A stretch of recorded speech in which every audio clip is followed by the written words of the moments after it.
குடும்பஸ்தானத்தில் இருக்கிறதுனாலையும் வந்து பார்த்திங்க அப்படின்னு சொன்னால் குரு பகவான் வந்து பார்த்திங்கன்னா அமைந்துள்ள சில விஷயங்கள் எடுத்துட்டோம் அப்படின்னு சொன்னால் சில விஷயங்களை நீங்கள் பயன்படுத்திக்கணும். என்ன செய்யலாம், என்ன செய்யக்கூடாது, என்னென்ன மாதிரியான விஷயங்கள் செஞ்சால் நமக்கு நல்லது யோசித்து பிளான் பண்ணி எந்த ஒரு விஷயமும் செய்யுங்க.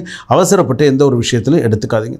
அதே போல் வந்து பார்த்திங்கன்னு சொன்னால் சில பேருக்கு வந்து பார்த்திங்க அப்படின்னு சொன்னால் சில பேருக்கு வந்து பார்த்திங்கன்னா சித்தம்போக்கு சிவம்போக்குன்னு இருப்பாங்க, நமக்கு என்னென்னு இருப்பாங்க. சில பேர் தனக்கும் அதுக்கும் ஒரு சம்மந்தமே இல்லாத மாதிரி சில பேர் இருப்பாங்க. ஸோ அந்த மாதிரிலாம் இருக்கிறது அப்படிங்கிறது சரியாக வராது.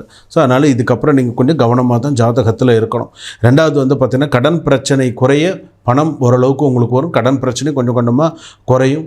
ஆனால் வைகாசி மாதத்துலேருந்து கணக்கு எடுத்துட்டிங்கன்னு சொன்னால் வைகாசி மாதத்துலேருந்து 87 நாள் கொஞ்சம் போராட்டமாக தான் இருக்கும். அதிகபட்சம் 90 நாள் வரைக்குமே போராட்டமாக தான் இருக்கும். ஏன்னா வந்து பார்த்திங்க அப்படின்னு சொன்னால் இனி ஒரு சில விஷயங்கள் இல்லை. என்னென்ன விஷயங்கள் இல்லைன்னா கண்டம் கிடையாது, ஆபத்து கிடையாது, விரயம் கிடையாது, அதிர்ச்சியான தகவல்கள் அந்த மாதிரிலாம் எதுவும் கிடையாது. குழந்தை பிறக்க போகிறது, குழந்தை ஸ்தானம் நன்னா இருக்கும். பூர்வ புண்ணியஸ்தானம், புத்திரஸ்தானம், குழந்தைகள்